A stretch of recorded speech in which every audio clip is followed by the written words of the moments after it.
in sodatina goftatti amana in sodatina goftatti amana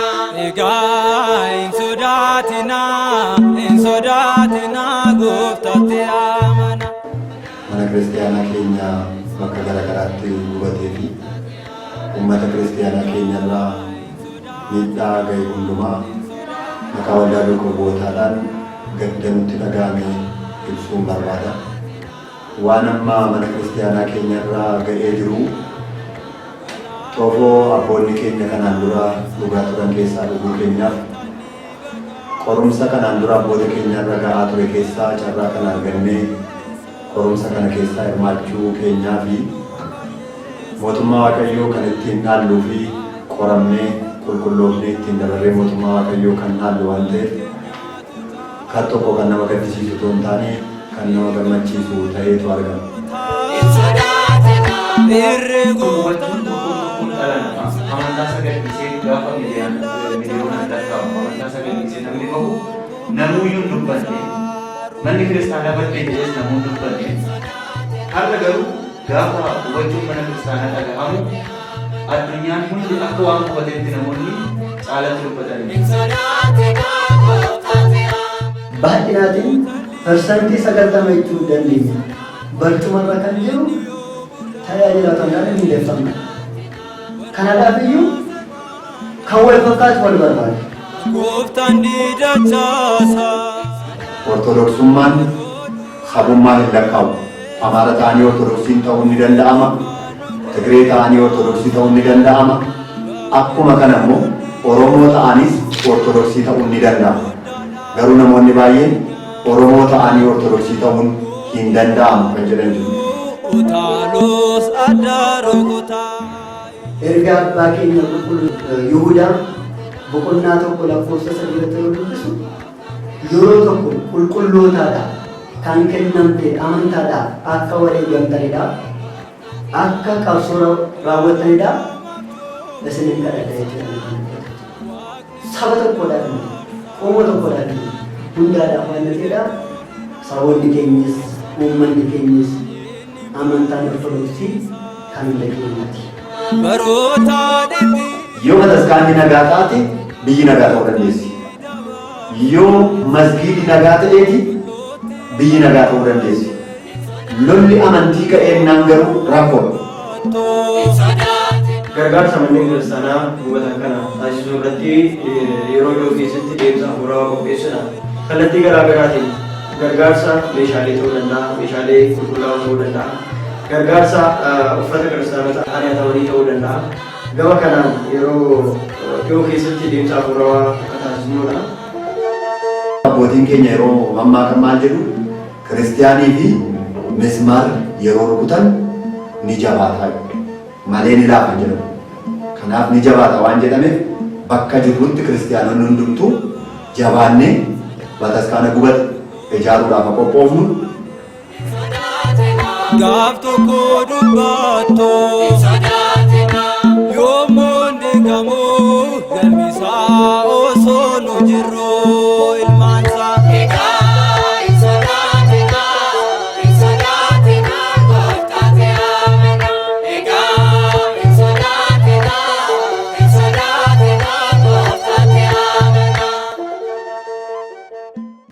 Abbaa kan ilmaa kan hafuura qulqulluu waaqayyo tokko amiin. Akkam jirtu daawwattoota sagantaa keenyaa kun qophii waa'ee amantaa keenyaati. Qophiin waa'ee amantaa keenyaa kan isinii darbu waldaa duukaa bu'ootaa irraa yoo ta'u qophii kana keessattis waa'ee mana kiristaanaa keenyaa kan yeroo yeroon isinii dhiyeessinudha. Ammaaf qophiin nuti qabannee argamne waa'ee dhimma yeroo bataskaana keenyaa wal qabatu yoo ta'u waa'ee dhimma rakkoo mana kiristaanaa keenyaa yeroo ammaa kana kan wal qabatuufis mariisisuudhaaf abboota mana kiristaanaa ta'an qabadhee dhiyaadheera. Abboonni ani qabadhee dhiyaadhes abboota tajaajiltoota afaan Oromoo keessatti iddoo garagaraatti tajaajila isaaniitiin milkaa'anii fi tajaajila isaaniitiin dadhaban waan baay'ee waa hedduu kan buusan yoo ta'u abboonni keenyas isaan faana wal isin barsiisaa na hordofaa. Isaan abbaan keenya garanaatti dhiyaatanii argaman yookaan maddii kootiin jiran luba Badhaasaa Tolaa jedhamu walitti qabaa waldaa duukaa bootaa fi itti gaafatamaa lallaba wangeelaa mana kiristaanaa Buraayyuu Dirree Tsiyoon Qulqulluu Taklaa Hayimaanotiiti. Isaan gidduutti argaman immoo barsiisaa Zarihuun Sisaay jedhamu lallabaa wangeelaa fi barataa jigoo yookaan qinee mana amantaa Ortodoksii Tawaahidooti. Isaan fuuldura kootti argaman immoo Daaqoon Yaansaa Beegii jedhama, barreessaa waldaa duukaa bootaati. Eegaan isaan faana ammana eega wal barree gara sagantaa keenyatti ceenaa. Gaaffiin koo inni jalqaba abbaa keenya luba Badhaasaa Tolaatiin inni eegala. Innis yeroo ammaa kana manni kiristaanaa keenya rakkoo hedduu keessa jirti. Eenyuunis haa adeemsifamu, eenyuunis haa geessifamu, karaa kamiinis miidhaan kun haa taasifamu. Garuu sanas ta'ee kana manni kiristaanaa keenya yeroo ammaa kana rakkoo keessa jirti. Mee rakkoo yeroo ammaa kanaaf maddi isaa maali jettu? Akka keessanittis rakkoon mana kiristaanaa keenya irra gahaa jiru kan akkamittiin ilaaltu? Maqaa Abbaa, Ilma, Hafuura Qulqulluu, Waaqayyo tokko, Ameen. Duraan dursee rakkoo yeroo kanaan wal qabatee mana kiristaanaa keenya irraa ga'e hundumaadhaa fi maqaa waldaa duukaa bu'ootaatiin mana kiristaanaa keenya bakka garaagaraatti gubatee fi uummata kiristaanaa keenya irraa miidhaa ga'e hundumaa maqaa waldaa duukaa bu'ootaadhaan gadda nutti dhaga'ame ibsuun barbaada. Waaqayyoo warra rakkatan bakka isaan rakkatanitti akka nuuf gargaaru, mana kiristaanaa gubatee jirus immoo akka inni ijaaramuuf Waaqayyoo iddoo isaa duraatti akka nuuf deebisu hawwiin qabuun ibsuu barbaada. Akkuma gaaffii nama dhiyaate rakkoon mana kiristaanaa gubachuudhaan maddi isaa maali kan jedhu fuuldura ergaa abbaa keenya Yaaqoob boqonnaa 1:2 irratti amantii keessaniin yeroo qoramtanii yeroo qorumsi isin irra ga'u akka gammachuu guddaatti lakkaa'aa malee hin gaddinaa jedha. Waan amma mana kiristaanaa keenya irraa ga'ee jiru kallattii tokkoon kan nama gaddisiisuu fi kallattii namaa tuqu yoo ta'e iyyuu xoofoo abboonni keenya kanaan dura dhugaa turan keessaa dhuguu keenyaaf qorumsa kanaan dura abboota keenya irra ga'aa ture keessaa carraa kan argannee qorumsa kana keessaa hirmaachuu keenyaa fi mootummaa Waaqayyoo kan ittiin dhaalluu fi qoramnee qulqulloofnee ittiin dabarree mootummaa Waaqayyoo kan dhaallu waan ta'eef kar tokko kan nama gaddisiisu otoo hin taane kan nama gammachiisu ta'eetu argama. Ija fooniidhaan yeroo ilaallu immoo ari'atamni kiristaanota keenya irra ga'ee fi manni kiristaanaa keenya gubachuun akka foonitti baay'ee kan nama gaddisiisuuf akka waldaa duukaa bu'ootaattis baay'ee kan onnee keenya tuqee fi baay'ee kan nu gaddisiise ta'eetu jira. Haa ta'u garuu maddi rakkoo kanaa maali yeroo jedhamu manni kiristaanaa fi amantii biraan yeroo ilaallu biyya kana keessaa walumaan jiraachaa turanii walumaan jaalalaan walii wajjiniin baay'ee bubbulaniiru bara baay'ees lakkoofsaniiru. Haa ta'u garuu yeroo ammaa arginu amantaaf amantaa gidduuttis haa ta'u qaama beekamuunis qaama hin beekamneenis rakkoon mana kiristaanaa keenya irra ga'aati jira. Rakkoon ga'aa jiru kun maddi isaa maali kan jedhamuuf maddi rakkoo kanaadhaa tokko bataskaanni keenya biyya Oromiyaa keessatti kan fira hin qabne qofaa taatee akka ormaatti kan isheen ilaalamuu dandeesseef tokko manni kiristaanaa keenya afaan dhaloota saba kanaadhaan afaan uummata saba kanaadhaan barsiisuu dhabuun rakkoo kanaaf akka saaxiletti natti dhaga'ama. Inni biraan immoo safuu hawaasi kun qabuuf aadaa uummata kanaa kabajanii adeemuu uummanni sun calaqqee aadaa isaa dhaqee achi keessatti arguu dhabuun akka waan bataskaanni kun aadaa kan biraa namatti fe'uuf dhuftee akka waan ergama biraa qabattee adeemtutti uummata biratti akka isheen ilaalamtus taasiseetu jira jedhee yaada. Kan biraan karaa biraadhaan ammas namoonni tokko tokko lallabaa mana kiristiyaanaa fakkaatanii aadaa hawaasa kanaa kan tuqu, safuu hawaasa kanaa kan cabsu, yookaan immoo namootaaf namoota gidduutti jibba kan babal'isu, walaantummaa siyaasaa kan saba tokkoo kan saba biroo achi keessatti yeroo calaqqisiisuudhaaf yaalan, inni ala jiru immoo akka waan bataskaanni kun ergama biraa qabattee deemteetti akka alagaatti yeroo inni lakka'aa jiru argamaatu jira. Kan biraan rakkoo kanaaf madda ta'a jedhamee akka kootti kan natti dhaga'amu karaa biraa mana kiristiyaanaa amantaa ortodoksii tawaahidoo keessatti alaabaan bataskaanatu alaabaa qaba jechuu osoo hin taane manni kiristiyaanaa kun mana kiristiyaanaa ortodoksii Itoophiyaa keessa jirtu yookaan Oromiyaa keessa jirtu argisiisuudhaaf bara durii alaabaadhaan fayyadamaa turameera. Haala yeroo ammaatti yeroo ilaallu garuu manni kiristiyaanaa keenya bara bituu dadhabuudhaanii baricha bitaa akkuma jedhamu haalli siyaasa yeroo siyaanaa kun namoonni yerootti wal dhabaa jiran biyyi tokkoyyuu yerootti walii galuu dadhabaa jiru wanta ta'eef calaqqeen alaabaa bataskaanii keessatti caccalaqqisu tokko tokkos bataskaanni keenya rakkinaaf akka isheen saaxilamtu taasiseera kan jedhutu natti dhaga'ama. Kanas ta'e sanas garuu bataskaanni keenya rakkina keessatti kufteetti rakkoon bataskaana keenya akka waldaa duuka bu'ootaatti nuti afaan dhaloota kanaadhaan uummata kana tajaajiluudhaaf waldaadha jennee kan hundoofne bataskaanni Oromiyaa keessa hin jirtu taanaan kam tajaajiluudhaaf kan nu adeemu. Manni kiristiyaanaa uummanni kiristiyaanaa Oromiyaa keessa jiran taanaan eenyuun tajaajiluudhaaf ergama keenya eenyu irratti raawwachuuf. Kanaaf manni kiristiyaanaa Oromiyaa keessa jiru gubachuun uummanni kiristiyaanaadhaa miidhamni isaan irra ga'uun baay'ee laphee keenya nu tuqeera. Ka'umsi isaa maali kan jedhu garuu namni bataskaana keenya ammallee hin hubanne. Kanaaf bakka tokko tokkotti yeroo ilaallu namni ortodoksii ta'e akka waan saba biraa ta'etti. Saba biraa ta'uunis cubbuu miti. Namni sabummaadhaan saba barbaade ta'uu hin danda'a. Amantaadhaan garuu gaafa dhufee iddoo tokkotti walitti qabamu uummata kiristiyaanaa tokko jedhama. Cuuphaa tokkoon tokko ta'a, hafuura tokkoon tokko ta'a. Garuu sabummaan achi keessatti kan nama tokko calaqqisuu hin qabu, kan isa tokko gadaanaadha, kan isa tokko olaanaadha hin jedhamu. Yeroo arginu garuu amma sabummaadhaan nama farrajuun jira. Kanaaf akka kootti kan natti dhaga'amu ortodoksummaan sabummaa hin lakkaa'u. Amaara ta'anii ortodoksiin ta'uun ni danda'ama. Tigree ta'anii ortodoksii ta'uun ni danda'ama. Akkuma kana immoo Oromoo ta'anis ortodoksii ta'uun ni danda'ama. Garuu namoonni baay'een Oromoo ta'anii ortodoksii ta'uun hin danda'amu kan jedhan jiru. Ortodoksummanis Oromummaa ofirraa haquudha jedhanii namoonni gara siyaasaatti haqaaquu barbaadanis jiru. Kanaaf kun bataskaana keenya rakkinaaf saaxileera. Bataskaana keenya rakkinaaf dabarseera. Uummati keenya akka isaan miidhaman taasiseera kan jedhutu natti. Abbaan keenya akka waldaa duuka bu'ootatti gad rakkinni miidhamuun barbadaa'uun qabeenyaa mana kiristaanaa fi kiristaanota irra gahee gadda guddaa akka nutti dhageessise ibsanii jiru. Kanumaan wal qabatee gaafii koo lamaffaa kan taasisu barsiisaa Zarihuunii fi barsiisa Zarihuun gubachuun mana kiristaanaa baay'ee nu gaddisiisa.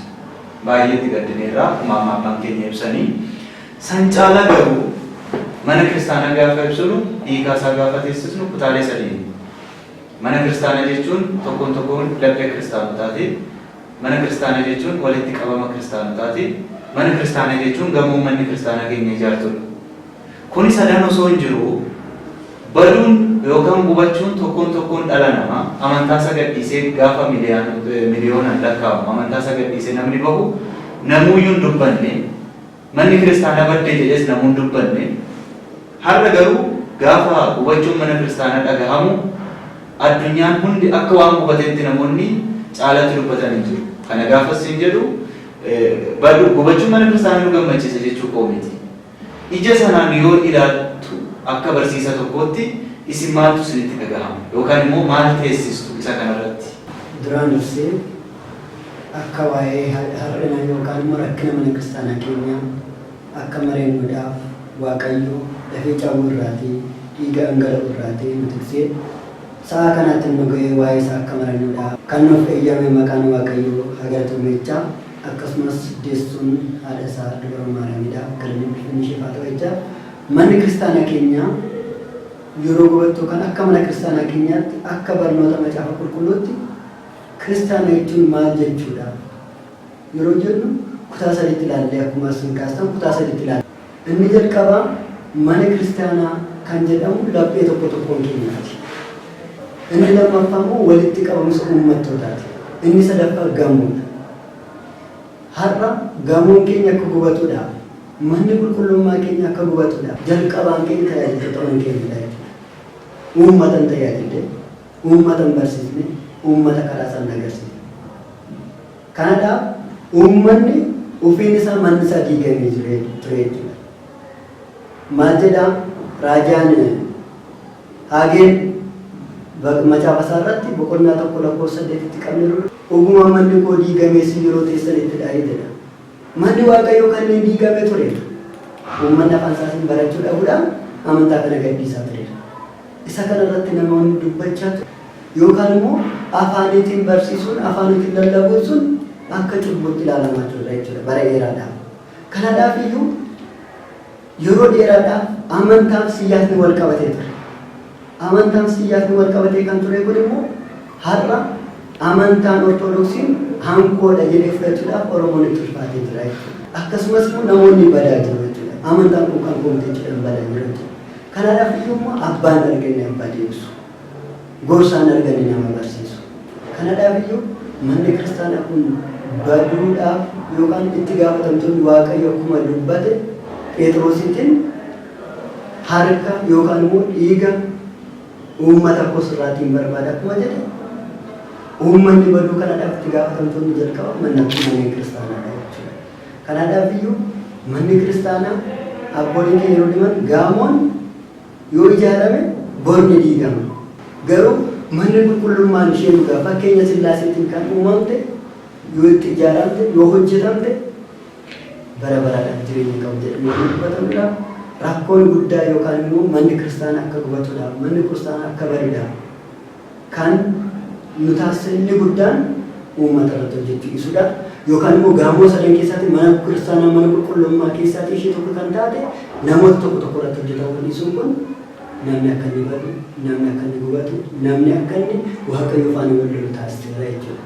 Kanaaf immoo maalidhaaf namoonni yeroo badan osoo nu gaddisiisin har'a manni qulqullummaa yeroo gubatu namoonni baay'ee kan dubbatan yeroo jennu namoonni baay'ee tajaajiltoonni baay'ee mana qulqullummaa keenya irra kan taa'aa turan ammas baay'inaatiin kan taa'amaa jiru hunda yoo ta'u baatellee tajaajiltoota otoo hin taane miindaftoota ta'uudhaan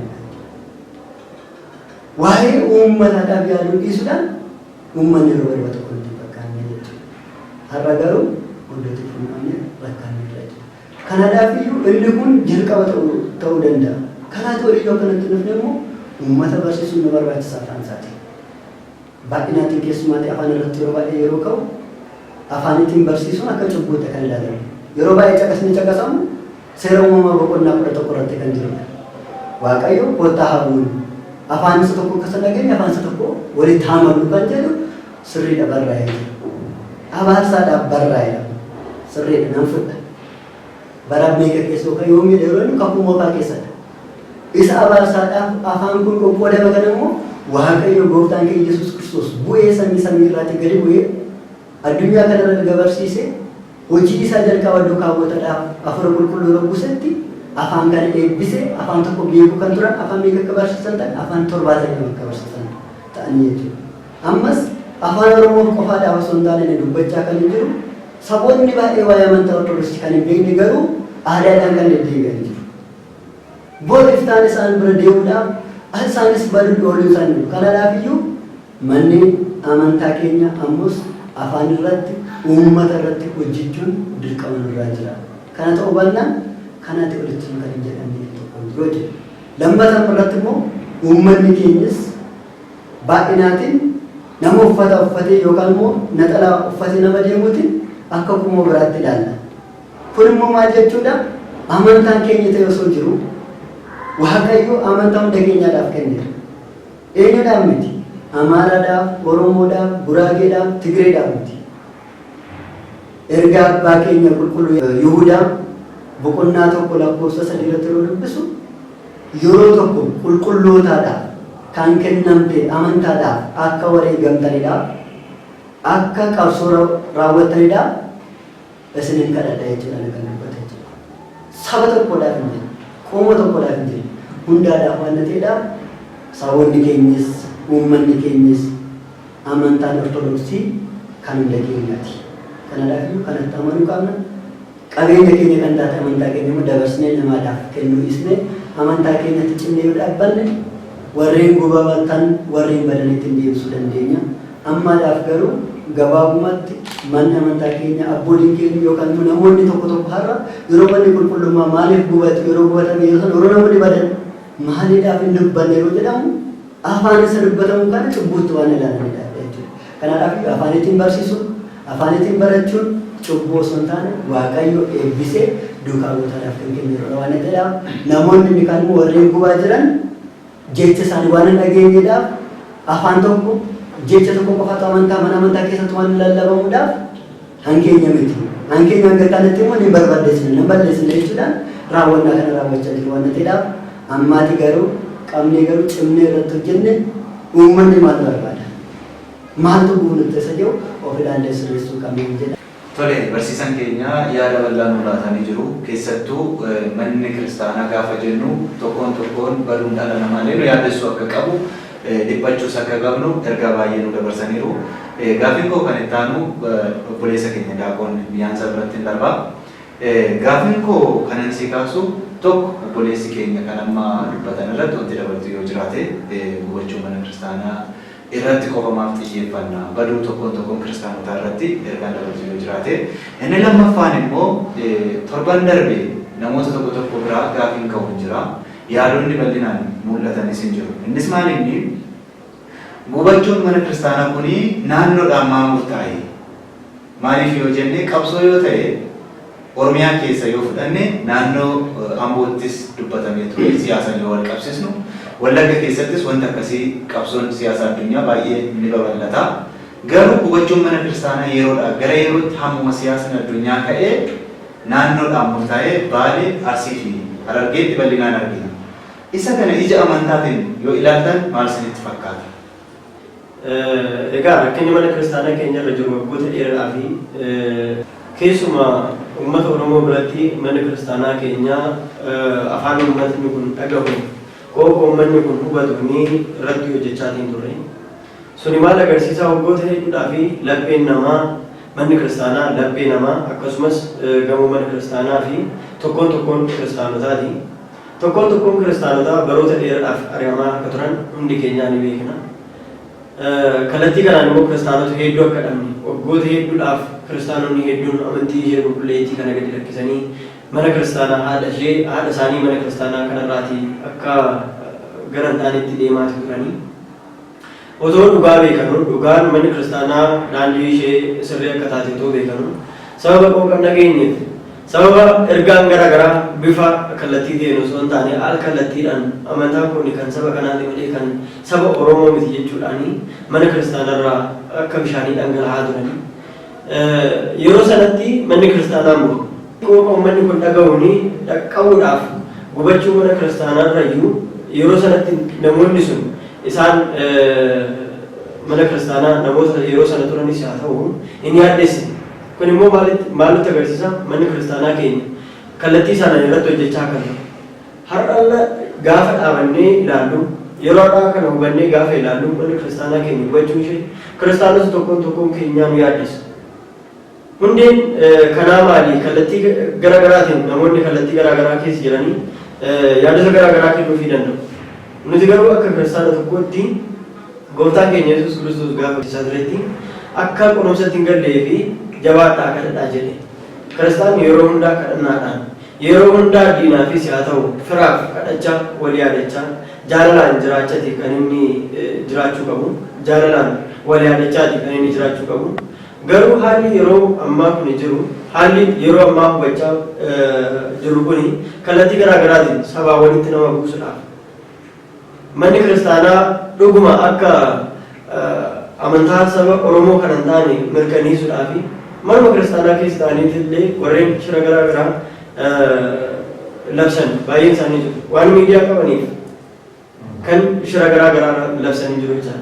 Kana tokkoon keenya hubannee kallattii kamiin qorumsa amanutti dhufe kana irraa akka deebuu qabnu, akka baraaramuu qabnu. Qulqulleettii mana kiristaanaa keenyas immoo kallattii kamiin baraaruu akka qabnu dhaabannee yaadachuu qabna. Dhaabannee ilaaluu hubachuu danda'u qabna. Wanneen yeroo ammaa kana gama miidiyaa hawaasaatiin barreeffamaatii jiran dhugaadhaan osoo maddi isaa kallattii kamiin yaada jedhu hubachuu danda'u qabna. Kanaaf irruma caalaan immoo manni kiristaanaa keenya nagaa lallabdi. Ani biyya lafaa kanarra gaafa dhufu nagaa lallabuudhaaf dhufe akka jedhe gooftaan keenya Yesuus Kiristoos madda keenyaa akka ta'e. Manni kiristaanaa immoo madda uumaa keenyaa bakka uumaa keenyatti argannu bakka waaqa keenyaan walitti itti dhufnu waan ta'eef waa'ee mana qulqulleettii mana kiristaanaatiif hedduun keenya wal hiraatii jira. Amantaadhuma kana keessa jiraanneeyyuu qooqa garaa garaa waan dubbannuuf qofa lakki manni kiristaanaa barumsa ishee dhugaa kennuu kan qabdu qooqa kanaan qofa warreen hin jedhanii warra qooqa biraa dubbachuudhaaf mana kiristaanaa keessatti barumsa mana kiristaanaa ishee dhugaa kennitu sun hubachuudhaaf jedhu lakki kanaan qofa kennuu qabdi jedhee warra nuti hibuun jira. Kanaaf yeroo kanatti dhaabanii of ilaaluu akka qabnudha. Gama biraatiin gaamni mana kiristaanaa maaliif naannoodhaan qoodame yaani jedhu hin jira. Yeroo ammaa kana maal gara biyya lafaatiin maal keessa jirra jennee of ilaaluu danda'u. Kallattii garaa garaatiin namoota tokko jibbisiisuudhaaf obboloota keenya amantoota biraa jibbisiisuudhaaf wanni raawwatamu ni jira. Oromiyaa keessaa Oromiyaan bal'oodha. Oromiyaa kana keessatti gara lixa Oromiyaa kanatti maaliif hin taane kun gara Harargee fi gara Baaleetti maaliif manni kiristaanaa maal dhugumatu obboloota keenya warreen musliimaatti waliin dhabsiisuudhaaf kallattii sanaan yaadni ta'u. Numa keessa ta'anii immoo shira garaa garaa kan labsan hedduun isaanii jiru. Kanaaf isa kanallee dhaabannee hubachuu danda'u qaba. Kallattii garaa garaatiin miidiyaa hawaasaatiin miidiyaa TV garaa garaatiin yeroo ammaa kana wanneen nuti hubannu jira. Kanaaf aggaamni jiru sun baroota dheeraadhaaf akka turellee namni mana kiristaanaa keessa warreen jirru yeroo barumsa mana kiristaanaa barumsa duukaa bu'ummaa yeroo barsiisuudhaaf jirrullee obboloota keenya amantaa biraa keessa jiru dhiibneeti kan nuti barsiisu ta'uu qabu sun isaan sana jaalalaan simachaati isaan sana gara keenyatti akka dhufan jaalalaan booji'aati amantaa biraa osoo hin dhiibin amantaa biraa osoo hin ceephanin garuu dhugaa jiru himaa dhugaa jiru barsiisaa otoo taasisnee gaariidha. Kanaaf kallattii sanaan siyaasa mana kiristaanaa keessa galchuudhaanii obboloota keenya waggoota dheeraadhaaf wajjin jiraachaa turre waliin wal jibbisiisuudhaa fi shira xaxamedha malee kallattii sanaan hubachuu danda'uu qabna jechuu barbaadeeni. Daawwattoota qophii keenyaa waa'ee amantaa keenyaa kan jedhu mariin keenya haala yeroo irratti kan wal qabate akkuma itti fufetti jira. Gara abbaa keenya luba badhaasatti hin deebi'aa. Akkuma obboleessi keenya amma daakun dhiyaansaan nu kaasee gubachuun mana kiristaanaa kanarratti yaadni bal'aan kaa'aa waan jiruu fi wanti itti dabalatan yoo jiraate maaliif iddoodha murtaa'uun isaa kun dhiibbaa hedduu warri siyaasatis iddoo kana fudhatanii geemii isaanii ittiin taphatu namoonni tokko tokkos immoo dhiibbaa bataskaanaa kan qaban wantootuma akkasii kana fayyadamu. Wanti itti dabalatan caalatti ni jiraata. Asumaan wal qabatee immoo gaafin tokkichi kanan itti isinii dabalu namoonni tokko tokko tajaajiltoota mana kiristaanaa keessatti tajaajilaan afaan Oromoo anaadha jechuudhaan dubbata. Iddoo garagaraattis ni dhageenya. Tajaajila afaan Oromoo kana anaadha yoo jedhu waltajjii irratti yookaan immoo lallabaa fi barsiisota mana kiristaanaa keessatti yeroo ilaallu garuu qaama biraa fakkaatee nutti mul'ata. Inni kunoo maalinni haalli isaa dhuguma bataskaanni keenya isa kanarratti xiyyeeffatteetti kan jedhus asumaan bal'istanii nu ibsitu. Tole maaliif iddoodhaan murtaa'e kan jedhu irratti yaada dabaluun barbaada. Obboleessi keenya kan inni ibsee barsiisaan keenyas kan isaan ibsan akkuma eegametti ta'e Itoophiyaan walumaa gala biyya bal'aadha. Naannoowwan sagal qaba. Naannoowwan sagal amma rakkoon kun keessatti mudatee jiru keessaa naannoo Oromiyaa keessatti. Naannoo Oromiyaa keessaa immoo naannoon Oromiyaa godinaalee 18 ol qaba. Akka hagara sibkatii yookaan kutaa lallaba keenyaatti yeroo fudhannu eesuma keessaa immoo rakkoon kun kan inni mudachaa jiru iddoo qubaan lakkaa'aman Oromiyaa gara biraan nagaa masaa jiru. Musliimni waan baay'ateef yookaan kiristiyaanni waan xiqqaateef lola kiristiyaanaa fi lola musliima gidduutti ka'eedha akka jennee hin fudhanneef jimma yoo fudhannee musliimni heddumminaan jiru kiristiyaanonnis ni jiru. Lixa Wallaggaas fudhannee yoo laallee gara Begii gara Gidaamii yoo fudhannee laallee ammas musliimonni heddumminaan jiru kiristiyaanonnis ni jiru. Iddoo akkasii kanatti rakkoon kun hin mudanne. Ilubbaabor fudhachuu dandeenya. Rakkoon akkasii kun hin jiru. Amma gara Arsii kanaaf gara Baalee fi gara Harargeetti maaliif kun ta'e yeroo jedhamu namoonni tokko tokkollee miidiyaa hawaasaa irrattis miidiyaalee dhuunfaa irrattis yeroo laallu waan baay'eetu ololamaa jira. Wangeela Yohaannis boqonnaa 3 lakkoofsa 1 kaasee gooftaan keenya Yesuus Kiristoos Niqoodimoosiin akkana jedhu. Isa lafarraa sitti meennaan erga amanuu dadhabdee isa samiirraa yoon sitti memmoo akkamittiin amanuu dandeessaa jedha.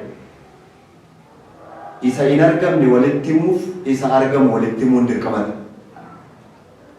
Kanaaf yeroo baay'ee ibsaas turre ammas ifatti dubbachuu kan nuyi barbaannu maal inni waan inni iddoo kanatti kallattiidhaan mul'atuuf rakkoon tokko jirtu. Karaa mana kiristiyaanaa keenyaa yeroo laallu namni bataskaana keessatti afaan Oromoo dubbatu Orma jedhamee farrajamu. Akka namoonni mana kiristiyaanaa keessa jiran tokko tokko hundatu hin ta'in namoonni muraasni faayidaa siyaasaa daldala siyaasaa warri daldalan kan isaan ittiin of ibsan kanadha. Isaan kun namoota muraasadha. Kanaaf warri ala jiru immoo namoota afaan Amaariffaa dubbatan akka maalitti fudhatu Ortodoksii iyyuu ta'e ati morma keetti masqalii hidhadhuuti Oromoo ta'e naxalaa mallattoo fannoodhaan uffatu adeemu. Ati immoo naannoo sanatti Amaara. Akkasitti fudhatama jechuudha. Amma waltajjiin keenya kun waltajjiitti siyaasa labsinu miti. Daawwattoonni keenya kan isaan nu hubachuu qaban dhugaa dubbachuu barbaanneeti malee siyaasa lallabuudhaaf jennee miti. Waltajjiin keenya kun waltajjii siyaasaa miti. Waan qabatamaa lafarra jiru garuu amantoota keenyatti ibsuun waan nu dirqamsiiseen malee. Kanaafi Oromoon immoo waaqeffataa of keessaa qaba, Musliima of keessaa qaba, Oromoon Ortodoksiis of keessaa qaba. Egaan waan tokko naamuu barbaada. Warroonni Ortodoksiidhaan nafxanyaadha, Amaara jedhan sirrachuutu irra jira. Maaliif Oromoon Oromummaa isaa sabboonummaa isaa qabatee Ortodoksiis ta'uu hin danda'a. Akkasuma immoo warroonni mana kiristiyaanaa keenya keessa dhaabatanii immoo saboota warra kan biraa afaan kun afaan waaqa biratti hin dhaga'amne, aadaan kun aadaa sirrii miti jedhanii safuu sabaa, aadaa sabaa, afaan sabaa warri cabsanis immoo sirrachuutu irra jira. Namni afaan Amaariffaa hin haasofne Oromoo warri jedhanis miti. Afaan Oromoo haasa'anii Oromummaa ofii qabatanii sabboonummaa ofiidhaan bataskaana keessatti Ortodoksii ta'uun hin danda'amu. Inni kun rakkoo guddaa uumee jira. Naannoo Baalee, Arsii, Harar yeroo fudhannee ilaallu jechuudha. Kanaaf namni hundumtuullee nu hubachuu qaba. Kana kanaasuufnuu fi yoo bataskaanni nagaa taate biyyi nagaa ta'uu dandeessi. Yoo masgiidi nagaa ta'eeti biyyi nagaa ta'uu dandeessi. Lolli amantii ka'eennaan garuu rakkoodha. Kanaaf asirratti ammayyuu uummanni kan inni beekuu qabu maalinni shira siyaasaa xaxuu warri barbaadan waan jiruuf yoo waa'een amantii ka'u anaaf amantii kooti. An du'aafan ka'a. Musliimnis amantii koo ta'ee du'aaf ka'a. Sana keessatti nageenyi biyyaan boora'a warri waan biraa barbaadan keessa fayyadamuu barbaadaniiti. Malee Musliimaaf kiristiyaanatu wal dhabee miti. Ana kan beekutti. Kaleessa yeroo bataskaanni ijaaramu Musliimni gargaaree ijaaraa ture. Kaleessa yeroo masgiidi ijaaramu kiristiyaanonni immoo gargaaranii ijaaraa turan. Abbootiin keenya waliin jiraatanii as ga'an.